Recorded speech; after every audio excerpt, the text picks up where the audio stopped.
সৰ্বদিশতে অৱহেলিত চিপাঝাৰ বিধানসভা সমষ্টিৰ এটা বিশেষ অঞ্চল।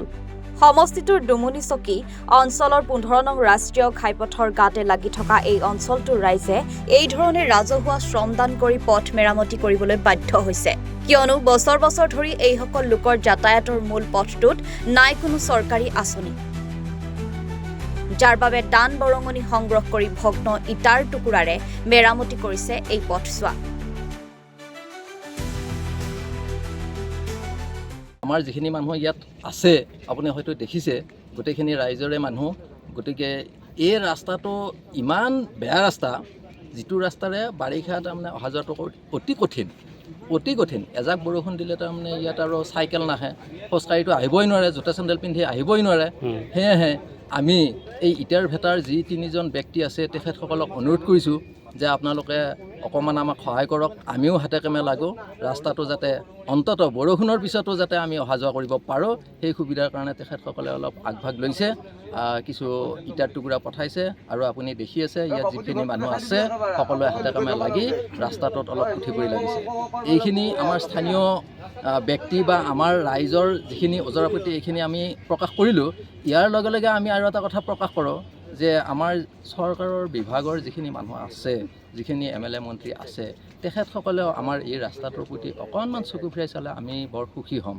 কাৰণ এই ৰাস্তাটো বহুত ভিতৰুৱা ৰাস্তা আৰু মানুহে ভাবে যে এইফালে আৰু গাঁও নাই, মানুহ নাই, কিন্তু যথেষ্ট মানুহ আছে। আৰু এইটো ৰাজহুৱা ৰাস্তা, এইটো আমাৰ ব্যক্তিগত ৰাস্তা নহয়, গোটেই গাঁওখনৰ এটা মেইন ৰাস্তা। সেয়েহে আমি এই চেনেলৰ জৰিয়তে আমাৰ এই ডিষ্ট্ৰিক্টৰ, আমাৰ সমষ্টিৰ MLA আমি অনুৰোধ জনাওঁ যে আমাৰ এই ৰাস্তাটো অকণমান সময় মিলাই পেলাই যদি ভিতৰ পিনে আহি চাই যায়, কিবা এটা অনুদান আগবঢ়ায় বা কিবা এটা কামৰ কাৰণে আগবঢ়ায়, তেতিয়াহ'লে আমি অতি সুখী হ'ম। বাৰিষা কালত চিপাঝাৰৰ পৰা আসলামউদ্দিন আহমেদৰ ৰিপৰ্ট, এনি ভাৰত 24। সৰ্বদিশতে অৱহেলিত চিপাঝাৰ বিধানসভা সমষ্টিৰ এটা বিশেষ অঞ্চল।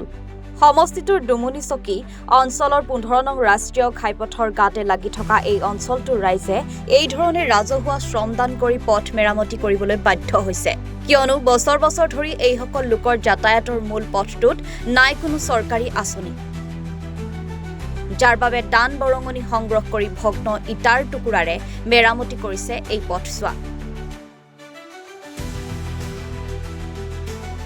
আমাৰ যিখিনি মানুহ ইয়াত আছে আপুনি হয়তো দেখিছে, গোটেইখিনি ৰাইজৰে মানুহ। গতিকে এই ৰাস্তাটো ইমান বেয়া ৰাস্তা, যিটো ৰাস্তাৰে বাৰিষা তাৰমানে অহা যোৱাটো অতি কঠিন। এজাক বৰষুণ দিলে তাৰমানে ইয়াত আৰু চাইকেল নাহে, খোজকাঢ়িটো আহিবই নোৱাৰে, জোতা চেণ্ডেল পিন্ধি আহিবই নোৱাৰে। সেয়েহে আমি এই ইটাৰ ভেটাৰ যি 3জন ব্যক্তি আছে তেখেতসকলক অনুৰোধ কৰিছোঁ যে আপোনালোকে অকণমান আমাক সহায় কৰক, আমিও হাতে কামে লাগো, ৰাস্তাটো যাতে অন্তত বৰষুণৰ পিছতো যাতে আমি অহা যোৱা কৰিব পাৰোঁ, সেই সুবিধাৰ কাৰণে তেখেতসকলে অলপ আগভাগ লৈছে। কিছু ইটাৰ টুকুৰা পঠাইছে আৰু আপুনি দেখি আছে ইয়াত যিখিনি মানুহ আছে সকলোৱে হাতে কামে লাগি ৰাস্তাটোত অলপ উঠি পৰি লাগিছে। এইখিনি আমাৰ স্থানীয় ব্যক্তি বা আমাৰ ৰাইজৰ যিখিনি ওজৰাপতি এইখিনি আমি প্ৰকাশ কৰিলোঁ। ইয়াৰ লগে লগে আমি আৰু এটা কথা প্ৰকাশ কৰোঁ যে আমাৰ চৰকাৰৰ বিভাগৰ যিখিনি মানুহ আছে, যিখিনি MLA মন্ত্ৰী আছে, তেখেতসকলেও আমাৰ এই ৰাস্তাটোৰ প্ৰতি অকণমান চকু ফুৰাই চালে আমি বৰ সুখী হ'ম। কাৰণ এই ৰাস্তাটো বহুত ভিতৰুৱা ৰাস্তা আৰু মানুহে ভাবে যে এইফালে আৰু গাঁও নাই, মানুহ নাই, কিন্তু যথেষ্ট মানুহ আছে।